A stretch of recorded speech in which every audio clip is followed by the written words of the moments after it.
इस समय दिल्ली में जो कुछ हो रहा है, मैं करंट जो भी टॉपिक्स होते हैं उन पर बोलता हूं। दिल्ली में जो भी जंतर मंतर पर मैं देख रहा हूं, पहलवान, हमारे इंटरनेशनल पहलवान वहां बैठे हुए हैं और उनसे सरकारें मिलने नहीं जा रही। मुझे पहली बार लगा कि कुछ गलत हो रहा है, अन्याय हो रहा है। वसीम बरेलवी ने कभी लिखा था कि आंसू का एक कतरा भी हुकूमत के लिए खतरा है। और आज बेटियां रो रही हैं, उन पर लाठी चार्ज किए जा रहे हैं, खींचा जा रहा है उन्हें। तो आंसू नहीं छलकते देखे ऐसी कसम उठा रखी है, ओंठ नहीं भींचे हैं हमने चीख दबा रखी है।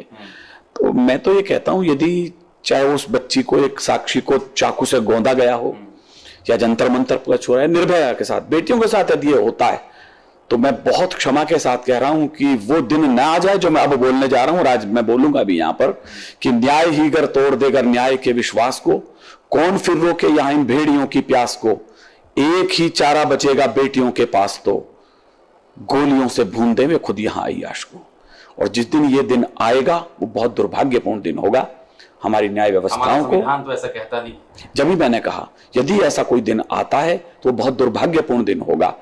इसलिए न्यायिक प्रक्रियाओं को, हमारे पुलिस प्रशासन को, हमारी सरकारों को बहुत संवेदनशील होना चाहिए। इस मसलों पर कुछ ना कुछ उपाय खोजना चाहिए। अच्छा, ऐसा होता है क्या कि भाजपा में आ गए, केंद्र में आ गए, पार्टी में आ गए तो सब सारे पाप धुल गए, कोई दिखने वाला नहीं? यही तो दुर्भाग्य है ना।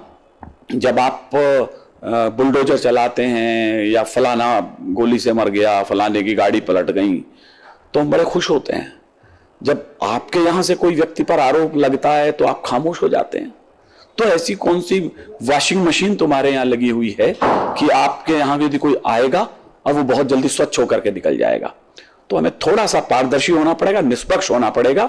दोषी दोषी है, साधु साधु है, इन दोनों में हमें भेद करना पड़ेगा। बेटियों को लेकर अगर आप अपने तरह से अगर कुछ बोलना चाहेंगे? यही मैंने जो अभी कहा ना, जो बेटियों को लेकर के, वरना क्या है, कुएं में या ताल में वो है ना, नन्ही सी चिड़िया बाज के पंजों में देखकर, मंगल नसीम जी ने कभी कहा, नन्ही सी चिड़िया बाज के पंजों में देखकर सपने में मुझे रात भर बिटिया दिखाई दी, भाई लिवाने पहुंचा बहना को गांव तो जोहड़ में उसे तैरती चुटिया दिखाई दी।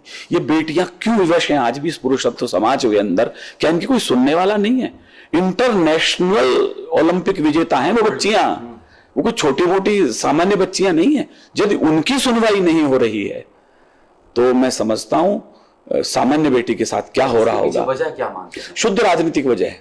मैं बहुत निसंकोच इस बात को कह सकता हूं, क्योंकि आपको डर है कि आप किसी सांसद से, कि आप किसी माफिया डॉन से, आपको उसके कब्जे में 10-20 विधायक होंगे तो आपकी सरकारें हिल जाएंगी। तो फिर बाकी लोगों में आप में क्या अंतर है? तुमसे तो उम्मीद जगी थी चीरोगे अंधियारे को, तुमसे तो उम्मीद बंधी थी चीरोगे अंधियारे को, तुम ही अगर नहीं बोल पाए तो इनको कौन बचाएगा?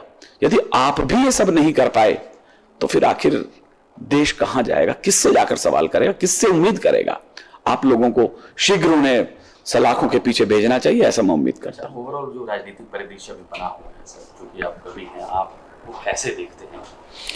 राजनीति में जहां तक राष्ट्रीयता का सवाल है तो मैं समझूंगा कि मोदी जी ठीक दिशा में जा रहे हैं।